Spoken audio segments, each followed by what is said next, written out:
이번 시간에는 올해 그리고 내년에 이 부동산이 어떻게 흘러갈까를 얘기할까 합니다. 좀 어렵죠. 우리가 내일을 얘기한다는 건 어렵습니다. 그래서 다분히 이건 저의 경험과 저의 생각이니까 이게 진짜다 이렇게 생각하지 않으셨으면 좋겠고, 다만 이 부동산의 흐름을 좀 이해를 하면서 짚어가는 그러한 부분이 여러분 실력 양성에 도움이 되기 때문에 한번 올해와 내년 부동산 시장이 어떻게 갈까 한번 다뤄볼까 합니다. 제목은 2021년 어려운 시기에서의 부동산 투자 전략은 어렵다라는 표현을 했습니다. 왜 어려울까요? 많은 분들이 부동산 가격 많이 오르고 있고 좋다고 하는데, 그런데 왜 어렵다고 표현하냐면, 일단 부동산에 정부의 규제가 지금 현재 어렵습니다. 두 번째, 지금 현재 대출 규제, 은행권을 이렇게 규제를 하는 경우가 매우 드물죠. 시장 경제에서 대출 규제를 한다라고 하는 것은 엄청난 타격입니다. 특히 이 자본주의 사회에서 대출 규제를 한다라는 건 자기가 그동안 신용을 쌓아왔고 담보대출을 갖고 있고 뭔가 유용성을 좀 높여야 되는데, 그걸 막았다라는 것은 너무 과열된 시장에 대해서 좀 안정화시키려고 하는 노력 중에 하나다 보니까 대출 규제가 좀 있죠. 그 다음에 우리가 보통 보면은 매매를 하려고 했더니 세금, 양도세라든가 이런 세금, 또 보유세 문제, 이런 세금 문제가 지금 어려운 시기에 봉착돼 있습니다. 어떻게든 지금 현재 과열된 이 부동산 시장을 지금 잡아보려고 하는 노력인데, 그 노력이 역으로 지금 시장의 반응이 작용돼서 가격이 지금 올라가고 있는 현상이죠. 그래서 지금 규제가 이제 수도권 전역에 갔고, 규제가 이제 없는 양주, 읍단위 이런 쪽 규제가 있는 지역은 지금 거래가 일어나지 않고, 규제가 없는 지역으로까지 지금 현재 퍼져서 내 집 마련한다고, 그리고 또 투자자들 몰려가서 심지어는 전혀 오를 거라고 예상할 수도 없고 사서도 안 될 것 같은 그런 지역도 4%가 지금 올라가고 있는 거죠. 또 거기 규제 들어가면 또 다시 거래가 안 되고, 또 다음 이제 가격이 무너질 때 위험한 상황에 도달할 수도 있겠죠. 그래서 규제와 대출 규제 이런 부분들이 상황을, 의사결정을 어렵게 하고 있습니다. 그래서 이런 때는 부동산 투자 전략을 어떻게 가져가야 하느냐, 이런 부분들을 할 텐데요. 과거의 어떤 지금 현재 상황들을 보면서 여러분이 스스로 전략을 좀 세울 수 있는 시간을 좀 만들었으면 좋겠습니다. 과거에 물론 일제시대로 넘어가더라도 그때도 한때 20배씩 올랐다는데, 땅값이 20배씩 오른 적도 있다고 합니다. 그래서 우리나라가 원으로 갔다가 환으로 갔다 다시 원으로 이런 쩐에서 원 단위 왔죠. 그래서 지금 현재 우리나라가 여러분들이 기억하기 쉬운 건 IMF를 기억할 수 있을 걸로 보여집니다. IMF 때 이때 기업체들이 땅을 많이 갖고 있었죠. 부동산을 많이 갖고 있었죠. 돈을 벌어서 자연스럽게 개인들이 갖고 있는 물량 못지않게 이 기업체들도 많이 갖고 있었습니다. 그때 당시에는 무조건 부동산, 땅이 있으면, 아파트 있으면 불패였기 때문에 사들였는데, IMF가 거치면서 생전 우리 국민들이 느껴보지 못했던 국가 파산이라는 게 있었죠. 그래서 가격이 폭락이 됩니다. 그때 기업체들이 갖고 있는 재무 비율을 낮추고 회사의 건전성을 높이기 위해서 기업 잡고 있는 부동산들을 막 시장에서 내다 팔았죠. 그러니까 잘 안 팔리고 가격 떨어졌죠. 그러니까 기업이 내놓은 것들 개인들도 또 따라서 뭔지 모를 위기감과 불안함 때문에 개인들도 투매를 하기 시작한 거죠. 그래서 가격이 폭락을 합니다. 그래서 굉장히 팔았던 사람들에게는 우울하고 울적했던 시간이었죠. 부동산 가진 사람들이 마치 더 불행한 그런 시기처럼 됐는데, 한 4년이 지나면서 바닥집니다. 그리고 가격이 많이 떨어져 있다 보니까 경제 상황이 다시 좋아지니까 2001년부터 금리, 그때 금리도 많이 내려갔죠. IMF 때면 연금리가 24%, 25%, 1달러에 2,400 이렇게 가다가 다시 안정화가 되면서 금리가 뭐 8, 9% 이렇게 낮아지고 심지어는 6%대까지 낮아집니다. 그러면서 많은 사람들이 그때 당시에 시가의 상승률, 부동산의 가격 상승률이 은행 이자율보다 현격히 올라가기 때문에 대출을 받아서 막 사던 시기가 있었죠. 그래서 831 조치, 2005년도 831 조치, 양도세, 중과세 이런 부분들이 나오게 된 거죠. 그 이후로 또 구역을 넓혀서 규제하는 거에 따라서 계속 풍선이 가게 돼서 그때 당시에 버블 세븐 지역이라고 해서 버블 세븐 지역이라고 해가지고 결국은 많이 올랐던 지역이 버블이 많다라고 해서 결국은 이걸 잡기 위해서 노력을 합니다. 그러다가 많은 규제들도 생겼지만 제2의 사태가 터지죠. 미국발 리먼 브로더스 사태, 모기지론 은행이 파산을 하게 됩니다. 이것도 또한 익숙치가 않았죠. 은행이 망한다라는 게 IMF 때 빼놓고는 별로 보지 못했는데 은행이 파산하는 부분이어서 또 유동성이 또 어려워지는 시간이 됩니다. 그래서 2008년을 거치면서 다시 또 가격이 떨어지죠. 이때 2001년 IMF 끝나고 집을 매각했던 사람들 2001년 지나고 나서 가격이 많이 올라서 많이 우울했습니다. 그래서 거기에서 그냥 인내력을 갖고 있었던 분들이거나 돈 좀 현금 갖고 있는 분들이 싸게 줍줍이, 요즘 시쳇말로 말하는 줍줍이를 한 사람들이 일확천금 부자가 됐죠. 그런데 없던 사람, 팔아 제꼈던 사람들만 불행하게 된 거죠. 그리고 다시 또 2차 사태를 겪게 됩니다. 그래서 이때는 강력한 제재, DTI 규제라든가 이런 부분들이 버블 세븐 지역을 가지고 강타를 하게 됩니다. 그래서 버블 세븐 지역마저도 무너진 시기죠. 이어지면서 리먼 사태 터지면서 가격이 또 폭락을 하게 됩니다. 폭락을 하면서 그때 가장 많이 들었던 부분이 하우스 푸어라는 그러한 용어가 신생어가 발생돼서 집 가진 사람이 거지처럼 산다. 그래서 하우스 푸어라는 용어가 많이 쌓였었죠. 그러다 보니 경제가 마치 펑크난 타이어처럼 또 돌아가지 않고 결국은 서민 경제가 또 어려워집니다. 그래서 다시 경제를 돌아가게끔 만들어야 되죠.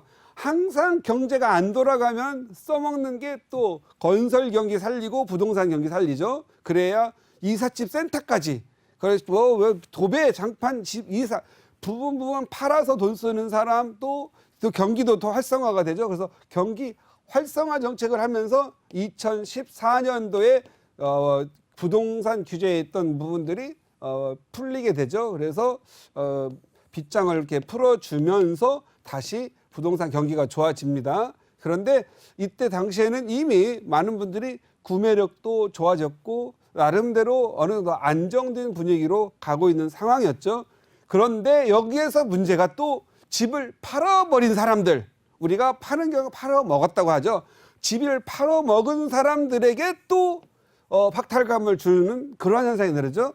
2013년, 14년 서울의 강북에 웬만한 아파트들 전세 끼고, 전세값이 많이 올랐으니까 전세를 끼고 1억 또는 5천만 원이면 집을 산 적이 있었죠. 그러니까 젊은 층들을, 그리고 또 나이 좀 더 부동산 감각이 있으셨던 분들은 대출을 받아서라도 한 채, 두 채 샀게 됐죠. 그때 당시에는 중과세도 없었고 여러 채를 갖고 있어도 일반 과세를 받을 수 있었고 여러 채를 갖고 있어도 장기 보유 특별 공제를 받을 수가 있었죠. 그래서 월세를 받는 개념으로 또는 전세 끼고 하나 사두는 개념으로 사두게 된 거죠. 그래서 2013, 14, 15, 16, 17 또 가격을 오르게 됩니다. 가격이 또 많이 오르게 되니까 다시 2017년 8월 2일 드디어 다시 또 부동산 중과세를 다시 만들고 2년 거주권도 만들고 해서 만들었죠. 그러니까 서울이라는 곳을 투기 및 투기 과열 지역 또는 조정 지역, 일부 많이 세종시라든가 이런 지역 조정 지역으로 하니까 또 다시 들불처럼 규제가 없는 지역으로 또 번져나가게 되죠. 급기야는 이 8월 2일 이후에 판교 분당 오르기 시작하고 또 의왕시 또 규제하면 또 의왕 수원 오르고 수원 의왕 또 하면 또 인천 오르고 심지어 이제 김포 이제는 뭐 파주 뭐 이런 데까지도 이제 규제가 들어가는 거니까 규제가 없는 지역만 골라서 지금 오르는 거죠. 그런데 이때 당시에 2019년도에 좀 특이한 상황이 있었죠. 2019년도에 어느 정도 규제가 다 나왔나 보다 해서 한번 조정을 받게 됩니다. 서울 같은 경우에는 2019년에 조정을 받게 되고 지방 같은 경우에는 2016년 5월 1일자로 DTI라는 걸 처음 적용되면서 조정을 받게 되죠. 지방에 대해서 대출 규제가 들어가니까 이때다. 이제는 지방 갖고 있으면 안 되겠구나. 서울로 가자 해서 2017, 18, 19 지방에 있는 뭉치자금들이 서울에 또 들어오게 되는 거죠. 그러다가 이제 2019년 너무 오른 거 아니야? 너무 오른 거 아니야? 하다가 2019년 초 깜빡 두세 달 정도 가격이 떨어지거나 조정을 좀 받았죠. 요거 좀 사람들이 2019년 한번 여러분 그 통계 좋아하시는 분들 한번 보시기 바랍니다. 2019년에 아파트 가격이 조정받아가지고 횡청한 적 있어요. 7, 8% 정도 가격이 한번 조정받은 적 있습니다. 0.7에서 8%, 뭐 1, 2% 정도 받았어요. 그래서 하다가 다시 규제가 세지니까 강도가 세지면서 규제는 계속 됐죠. 세지면서 이제는 판로가 막힌 거죠. 이제는 양도세도 가격 세지고 하다 보니까 이제는 그냥 갖고 가야 될 수밖에 없다 보니까 이제 시장의 매물이 잠기고 다시 전셋값 상승기로 가면서 지금 현재 지금 상황, 현재 21년 지금은 팔 사람은 팔 수 없고 살 사람은 매물이 없어 사야 되고 그리고 투자의 목적도 있겠지만 내 집을 살고 내 교육 그다음에 이게 우리가 또 여기에서 또 하나가 또 잠깐 여러분이 인지하지 못하는 큰 문제가 발생됐죠. 작년 10월이었죠. 10월. 그동안 수시 모집 형태로 오다가 수시 모집이 막 커져서 내신이라든가 인턴 이런 자격증 갖춰가지고 잘만 써주면 입학하고 막 이런 게 있던데 이러한 비리 문제가 더 발생이 되니까 갑작스럽게 정시 모집 40% 확대하고 정시 모집한다고 하니까 다시 또 전셋값이 폭등을 하죠. 어디로? 학원과 학군이 좋은 쪽으로 몰리게 되죠. 다시 정시모집 확대되면서 그때 전세가 오르면서 가격이 또 올라가게 되는데 이때는 실수요 중심으로 전세를 가려고 했더니 없어서 이거 내 집 마련해야 되겠구나 해서 불안감에 쌓인 분들이 또 살게 됩니다. 그러면서 21년 지금 2월 1일을 맞이했는데요. 과연 이제 부동산 시장이 어떻게 갈 거냐? 우리는 여기에서 생각을 이제 많이 해야 될 부분이 금리 부분, 그리고 세금은 특히 양도세 부분, 그 다음에 갑자기 요즘 많이 늘어났죠. 취득세 부분이 늘어났습니다. 그 다음 금리는 낮고 세금은 높고 보유세 높습니다. 팔고 싶어서 지금 현재 하려니 양도세가 너무 높으니 팔지도 못하고 지금 현재 한시름 하고 있는 분들 많이 있죠. 그런 분들은 아파트를 이고 산다라고 하죠. 그런데 월세로 나와주는 분들, 월 소득이 있는 분들은 지금 현재 버틸 수 있겠지만 그게 없는 분들은 지금 방법이 없죠. 그래서 전세를 놓고 지금 현재 어떻든 버티는 분들이 많이 있습니다. 그래서 반전세, 월세라도 좀 조금씩 받아서 운영했던 분들이 이제는 반전세보다는 이제 그냥 완전한 전세 형태로 전세값이 오르고 있기 때문에 하고 있다라는 거죠. 여기에서 금리가 높아지면 이 시장이 해결될까요? 라고 말하는 분들이 있는데 해결되지는 않을 것 같습니다. 금리가 당분간 올리기는 어려울 것 같습니다.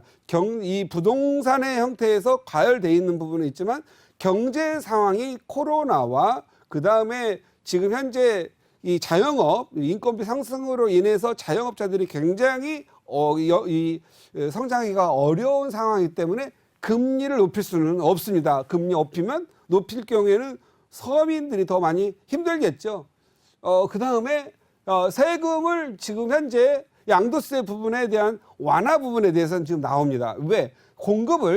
양도세 부분, 어떠한 수요와 공급이 있는데 수요는 발생되고 있는데 이 양도세 부분 때문에 우리가 순수하게 새로 지어서 택지 개발해서 재개발을 해서 보내줘야 되는데 서울 같은 경우에는 땅이 없단 말이에요. 그러니까 재건축 재개발로 해야 되는데 기존 조합원 주고 나면 뭐 10% 15% 원래 남지가 않죠. 그리고 용적률을 완화해서 한다 하더라도 역세권 중심으로 하고 나머지 대부분 용적률 완화된 부분들은 어디로 가죠? 공공임대. 임대주택으로 LH나 SH공사에서 가져가기 때문에 시장에 나올 매물은 실질적으로 많지 않겠죠. 왜냐하면 양도세 중과세 때문에 20평 30평 가려고 했던 사람들이 양도세 중과세 때문에 팔지 못했고 그래서 요게 지금 현재 어쩔 수 없이 갖고 가는 매물이 된 거죠. 우리가 공급이라고 하는 신규 공급도 있겠지만 새로 산 사람들이 구주택을 그래서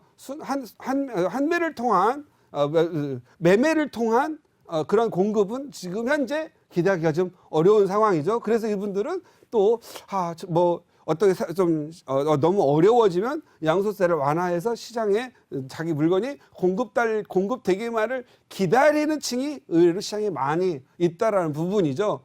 그래서 제가 보는 견해는 지금도 오를 지역이 좀 더 우회로 많다. 그리고 가격을 버티는 곳도 많다. 다만 가격이 내릴 지역이 적다라고 보시면 될 것 같습니다. 그래서 올해와 내년에는 가격이 보합 또는 오를 지역이 더 많고 내릴 지역은 어떤 지역이냐?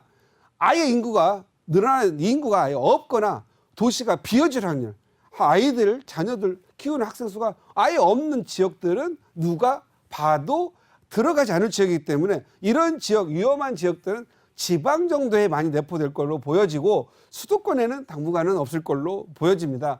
그 이유, 근본적인 원인이 있는데 지금 서울 같은 경우에는 자가주택 보유율이 아직 50% 이하입니다. 그리고 수도권, 경기권, 인천과 경인권 자가주택 보유율은 높은데 자가주택 보유율은 아직 50대 초반 정도밖에 되지 않다라는 거죠. 그러면 내 주택에 대한 아직도 욕구가 많이 있는 상황이죠. 제가 봤을 때는 자가주택 보유율이 50%대에서 적어도 65에서 75%대까지는 올 때까지는 수요는 계속적으로 발생을 할 거다. 만약에 이 수요가 발생되는 부분이 양도세 완화라든가 아니면 어떤 형태, 보유세는 아예 높이고 양도세를 완화시켜 줌으로써 시장에 대한 공급, 지금 현재 택지 개발하고 3기 신도시 간다 하더라도 당장 눈앞에서 하는 게 아니고 5년 후, 7년 후에 입주하는, 그래서 단지 그냥 분양을 한다고 그러잖아요. 분양. 그래서 또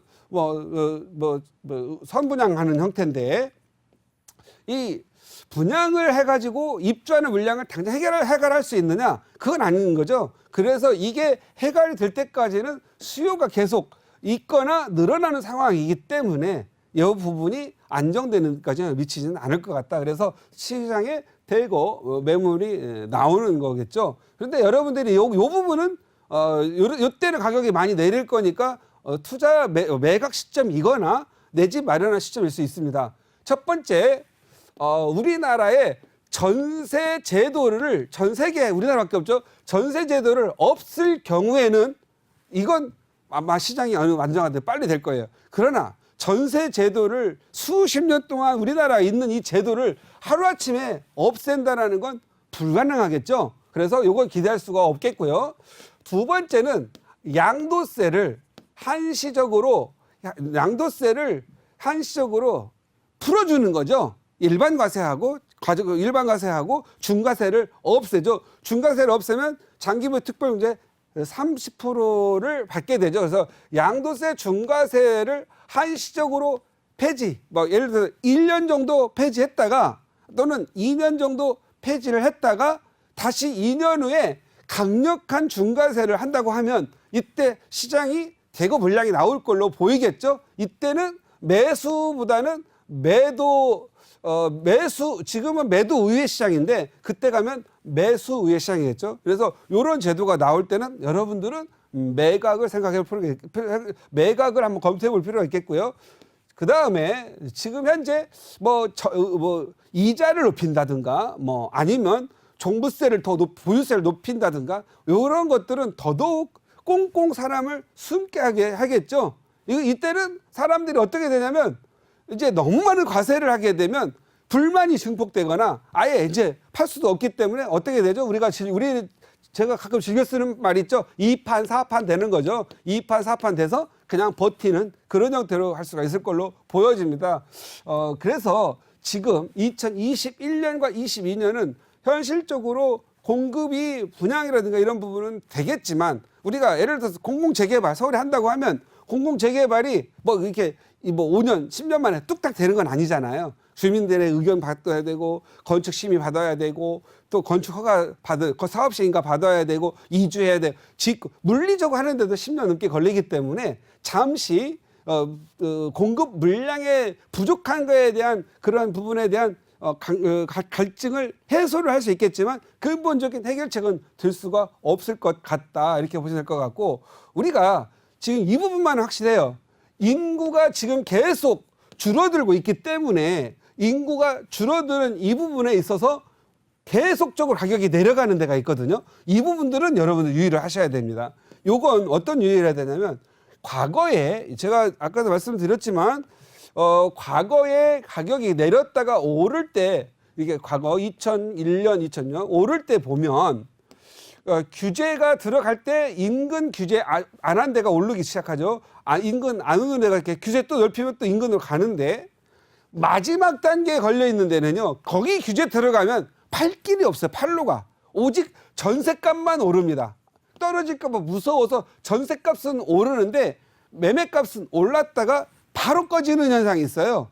그래서 여러분들한테 이 부분을 좀 설명을 좀 해드려야 될 것 같은데 우리가 무조건 규제 따라 가가지고 막 규제 없는 데 가서 막 투자한다고 가다가 절퍼덕하는 경우가 있죠. 과거에도 2번 있었기 때문에 보셔야 되는데 가격이 어떤 지역이 막 오릅니다. 규제 들어가면 또 안 올랐던 때 오르고 규제 들어가면 안 올랐을 때 오르고 계속 오르는데 마지막 이 좋은 지역 A급 지역이라고 표현할게요. 좋은 지역은 오르는 기간도 크고 오름폭도 큽니다.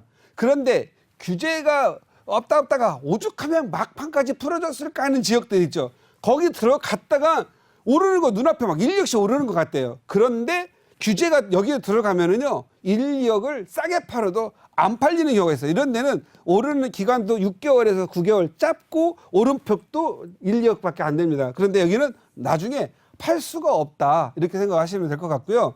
우리 시청자님들을 항상 이런 부분 아셔야 돼요. 오를 때 많이 오르고 내리는 기간은 짧고 오르는 기간은 많이 오르고 길고 내리는 기간은 짧고 오르는 기간은 많이 오릅니다. 또 다시 조정을 받는 시간이 오는데 우리 국민들이 기억력이 좋아요.